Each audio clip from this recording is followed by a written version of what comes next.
Good morning, everybody. Good morning. Listen, I'm gonna walk over here, right? And I'm gonna walk over here and grab what you call my Moses staff, and I'm gonna tell you the story about my Moses staff. Believe it or not, right? You know, he's talking about the dogs. He was talking about the different things that I experienced on my journey. Now, let me tell you the reason why I walked from Wichita to Topeka.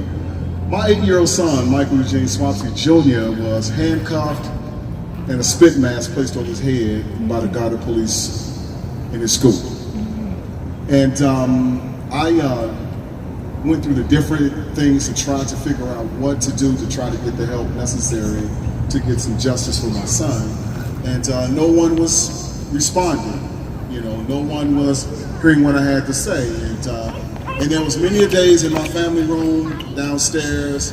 You know, I'm emailing and I'm on Twitter, I'm on Instagram, I'm trying to reach out to all these different people, and no one's responding. And I just couldn't take another day of the injustice and sitting around feeling so hopeless, so helpless, and so powerless over what had happened to my 8-year-old son. So I said, you know what?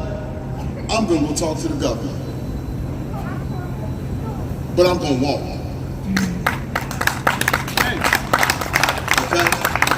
I'm gonna walk. Now, wait a minute. When I made that decision and I Googled the miles, I was like, well, wait a minute. I don't know. And then I said, you know what? Yes, I am. And so I talked to my sons, Michael and Makai, and I explained to them what I was gonna do. And so, because we're really transparent in our home, me and my sons talk about any and everything. Because growing up for me, children were seen and not heard, you see? And in my home, you heard and you're seen. And what I mean by that is that as long as whatever you say is in a respectful manner, whether I agree or disagree, if it's inappropriate, we're gonna talk about it, you see? And so, as I was explaining to them what the journey I was about to take upon, you know, my son, they go, it's okay, Dad. But at that moment, I completely lost control of my emotions, you see, because it had been welled up deeply inside of me as a father. Now, all of you men out here, and women, I think they call it the bear mama move, something like that. The bear mama, well, I'm the bear daddy. Okay, or what is it? Mama bear. The lion daddy. Oh, appreciate that. I'm the lion daddy, I guess. And so my sons held on to me and say, but Dad, you're the best dad ever, man. It's okay. It's okay. And you know, and of course I cried like a baby. And I'm okay with that because I'm in touch with my masculinity. Understand, it takes a grown man to cry. Amen. Okay? And so with that being said, I started my journey. And first day, I did 16.9 miles. Woo! Yeah. All right, I got this. Okay. And if you go to my Facebook, you'll see it because I documented the whole trip for the naysayers. Because there's always going to be the naysayers. So day 2, 20 point, hold on, I wrote it down. Because, you know, a little bit of the age will get to you. Day 2, I did 20.59 miles. Okay? Now, day 2 was the day that I met Russ. Now, I met many people along my journey, guys. A bunch of people. Russ stopped on the side of the road and he says, hey, well, I'm going to do it in Russ's voice. Hey, buddy, what you doing? Russ is a white guy, y'all, and I'm trying to talk like you. Don't get offended. If you do, it's okay. He said, hey, buddy, what you doing? I said, I'm walking. I'm on my way to Topeka. He's, really? I said, yeah, man. I said, I'm walking for my son. What? I said, yeah. He was handcuffed and the spit mask was placed over his head.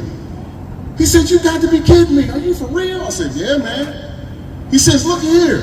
I said, no, I'm okay. He said, you want water? No, I'm good, man, because I carry what you call a camelback in my backpack over here.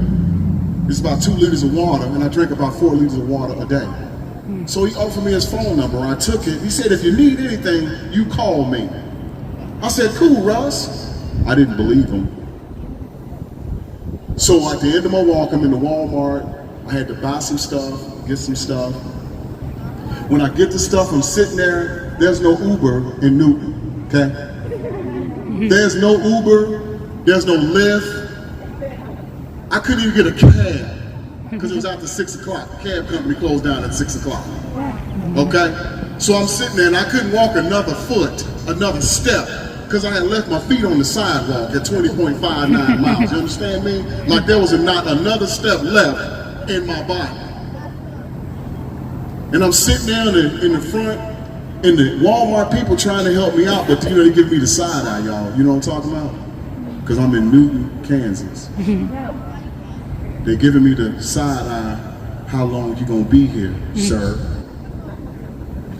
And all of a sudden, come walking out of Walmart, y'all know who it was? It was Russ. I look, I said, Russ. He said, hey, buddy. His girlfriend, she said, hey, this the guy I was telling you about that's walking to Topeka. I say, Russ, man, I need some help, bro. I need a ride to my hotel. He said, come on, man, get in the truck. He gave me a ride to the hotel, right? Right. Oh, the story gets better. That was day 2. That was the second time of Russ, right? So I get up there and I get to my room and I put my stuff down and I'm walking like this because I done did too much, man. I had did too much that day. My phone rang and it was Russ calling me. I'm like, what was Russ doing calling me? Hey, Russ, what's up, bud? Hey, you gonna see me a third time there, buddy? I said, what? You left your backpack in the truck. I can't make this up, y'all. Russ came and brought me my backpack a couple hours later. These are just some of the things that happened along the trip because it ended up becoming a God journey. You see? Because I didn't know how, I didn't know where, I didn't know when, I didn't know any of those things. Because faith without works is dead. You see? So I believed that, leave me alone. I believed that what I was doing was the right thing. I just didn't know what the income and what the outcome, not the income, what the outcome was going to be, right? So I'm walking along, I get up and I go my day 3. And my day 3, I'm walking along and I'm getting it real good. And the red truck, I don't know, man, there's another red truck and I'm on the side of the road. And the gentleman pulls up. This is probably about my 4th day. And he pulls up and says, hey, man. And it's him and his wife and his daughter. And his name is Danny going, hey, buddy, what you doing? But wait a minute, let me go back up to day 2, because I got to talk about my Moses staff. So I'm walking along and I'm trudging along, and I'm thinking about the dogs, right? Because I'm on a lot of back roads on this trip. And y'all heard about the farm dogs? Y'all know about farm? Y'all from Kansas, y'all know about farm dogs. Well, I'm a city boy. I knew nothing about no farm dog, okay? All right? And so I'm going with, God, what's going to happen? Because I talked to God the entire trip. I need you to understand, it was just me and him. And I said, God, what am I going to do, man, if one of these dogs from around here come? And I don't know. And I'm walking. And I'm walking along. What is that? What's hey. Oh. Really? Oh, okay. Oh, that's how you roll it, huh? It was on the ground in the middle of nowhere on a dirt road. Did y'all hear what I said? Y'all better give God a hand. Come on now. Do you understand what I'm saying to you? Do you understand how God is with us all the time? I'm just talking about me. Maybe I'm the only one that had this experience. No, I'm not. Where the council lady at? No, I'm not. I'm not the only one that had this experience, but what happens is God is such a gentleman that oftentimes we ignore his presence. Did you hear what I said? We oftentimes ignore his presence because he's such a gentleman. He don't force his will upon us. Yeah, I'm preaching. Go ahead, man. Yeah. I'm sorry, just a little bit. So then I go on, and actually it was day 5. And I had walked 13.67 miles that day, but I hadn't finished my journey. And a gentleman stopped. He said, "Hey man, what you doing out here?" Because that's what everybody asks the question when you talk about a black man in middle Kansas walking on a back dirt road. Now understand, let's not get it twisted. I understand who and what I am. I understand who and where I was going. I understand who and I was walking by myself. And I understand the times that we're in. And I also understand, because of what has transpired and what is happening, that things are changing. But how do things continue to change? I'm going to tell you how they continue to change. When you see something, you have to say something. I want y'all to say that for me one more time. When you see something, you have to say something. Now, what that means is, when you see something and you have to say something, what that simply means is, you know, when your coworker is telling that joke that's really offensive about black people or some other nationality, when you see something, you must say something. Things are not going to change unless we make the change, guys.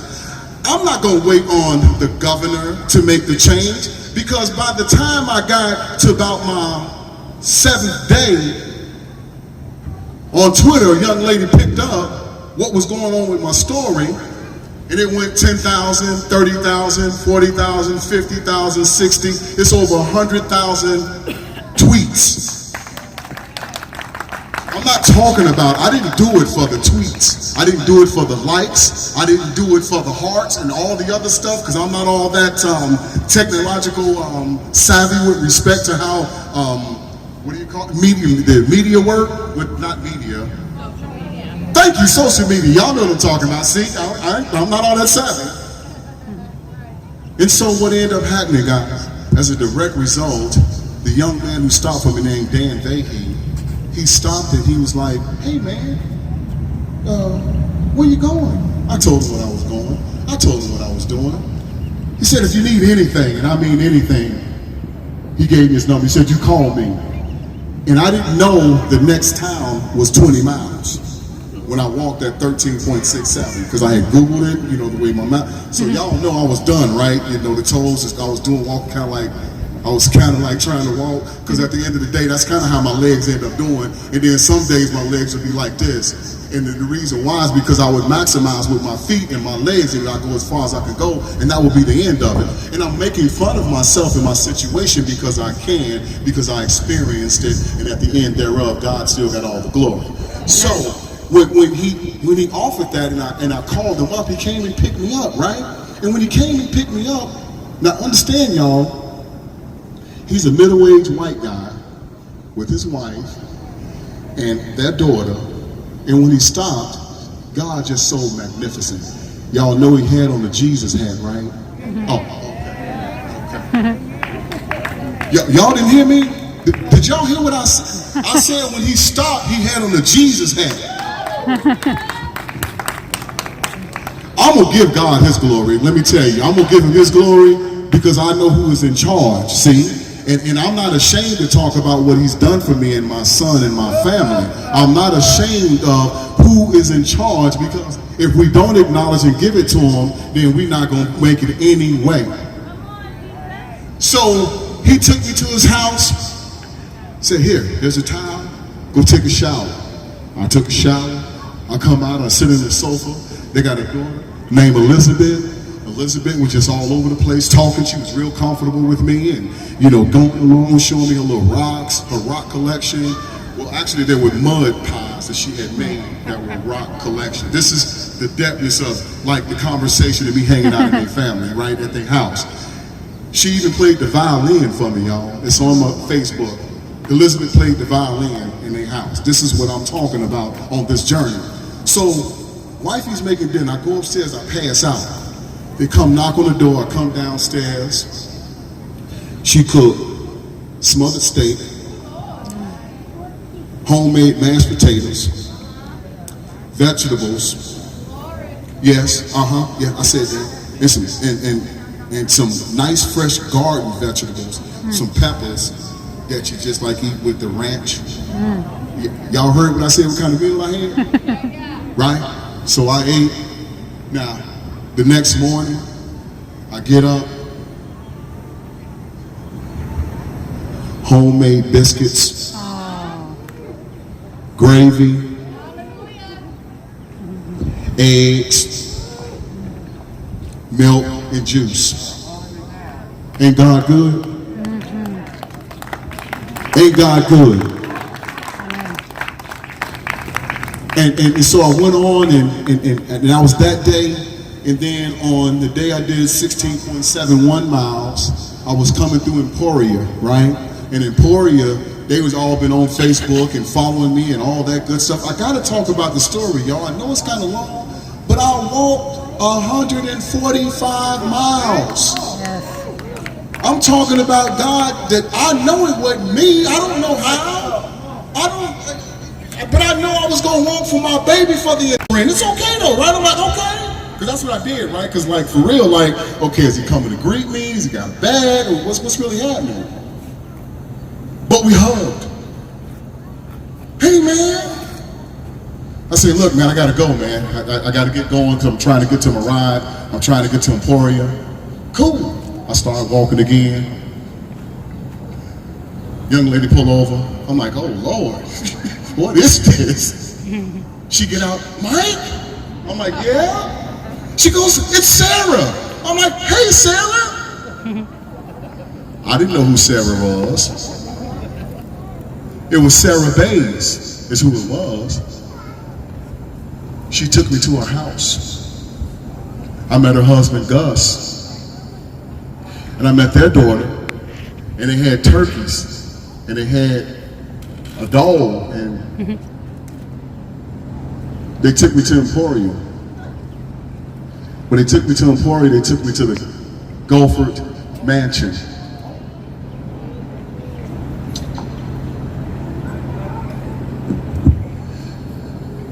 I said they took me to Gulford Mansion. Bed and breakfast. Are y'all listening to what I'm saying to you? I'm talking about what God was doing for me that I had no control over and no power. I get there and I'm sitting down, I'm talking.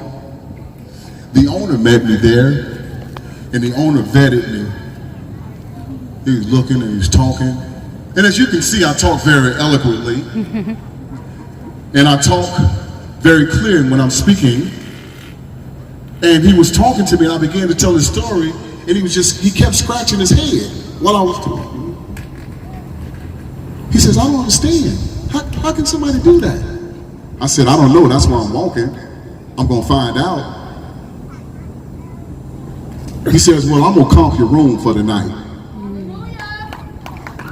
Let me back up, I'm sorry. He comped 2 rooms for the night.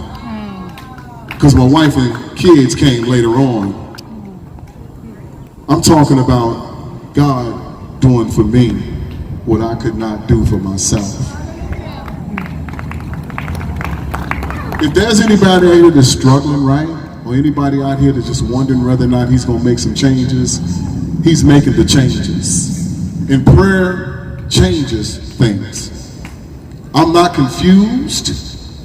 I'm not wondering. I'm not going back and forth. Prayer changes things. And I'm so grateful to be here at this Unity for the Community. Because we need unity in the community. But the only way we're going to get unity if we do what?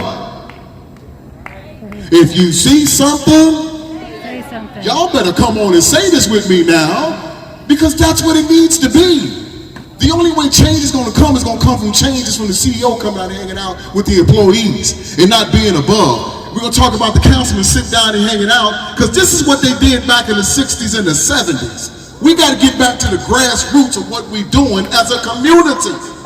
It's not going to get changed by sitting around some table and colloquially and intellectually, philosophically talking about what the changes need and or should be. The change is going to come about from you.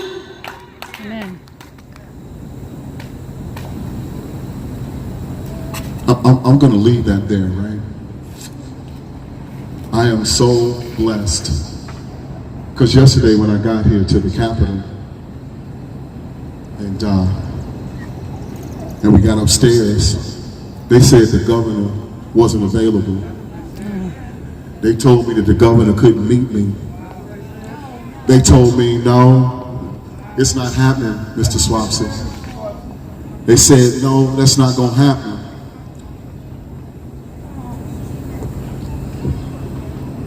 What did you do, Ariana? I said, yes, she is. And what did you start telling them about the Twitter account? I said, the world is watching what we do here in Kansas right now. See, I wasn't in control. I wasn't the one who was doing it because he sent the people necessary to make it do what needs to be done. And I'm sitting there, I'm talking to a chief of staff and a few other people because they took me into a conference room. And they coming in, the door bust open, and everything started moving real fast. And I know, like, what the hell? Okay, wait a minute now, hold up. The security, because everything started moving real fast all of a sudden. And every people's coming, Mr. Swaps, you gotta come, we're gonna go, and we're gonna go to this, and Mr. Swaps, we're gonna do that. And I was like, what? Okay, all right, okay, I'm coming. Oh, the governor's gonna meet you. Come on, you gotta come. The governor's gonna meet you. The governor's ready to talk to you.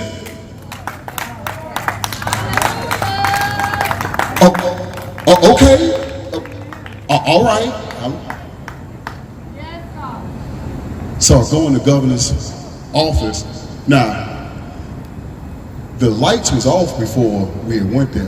The lights to the governor's office, I want y'all to hear me, the lights was off. Did y'all hear what I said? The governor's lights in her office was off. When they told me to come around there and see the governor, then the lights was on.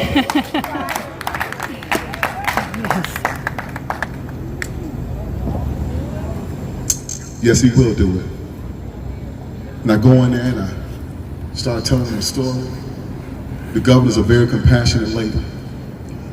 She began to tell me about her story, how she worked in New York, in the African American community, how she almost failed out of college. These are the governor's words, you can't quote me now, I'm just telling you what the governor said. How she almost failed out of college because she was so busy trying to study and help the black community in New York while she was up there going to school, and how she worked at a boys' home in Illinois because I was born and raised in Chicago. So we bonded and we connected because we talk about the different places and the different things. And then she listened to my story about my son, and you can see the hurt in her eyes. And she began to tell me about the task force that she's already created. She was in a conference call and she came out of her conference call to meet me. Little old me.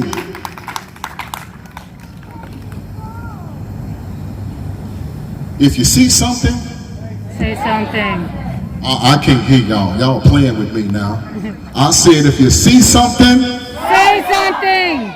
that's the only way things gonna change.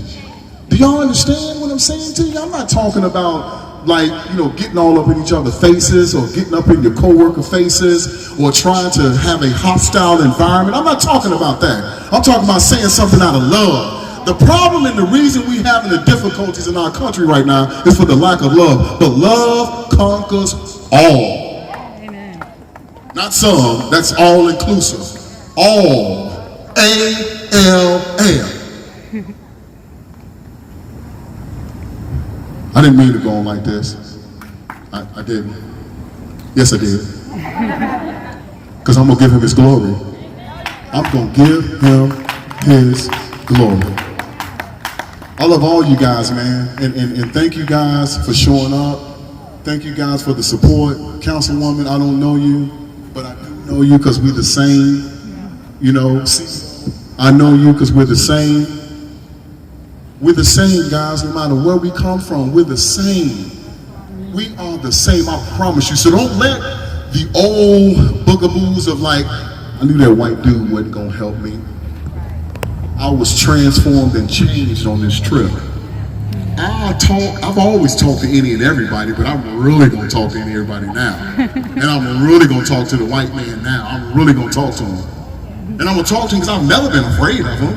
I've never been afraid of anything and anybody. That's why I took this trip. And a bunch of people like, man, are you really walking on back roads in Kansas? A black man? What's wrong with you? That's what the people were saying to me. The white people were saying it in a really nice way, like, hey, are you okay? What they was really saying, do you really know what you're doing? That's what they was saying. You know, the old cold word, like, are you oh, okay then. By faith. By faith. I love all you guys, man. If you see something, Say something. I love you guys. Let's give it up for Mr. Michael Swapsy. That's my friend, Joe.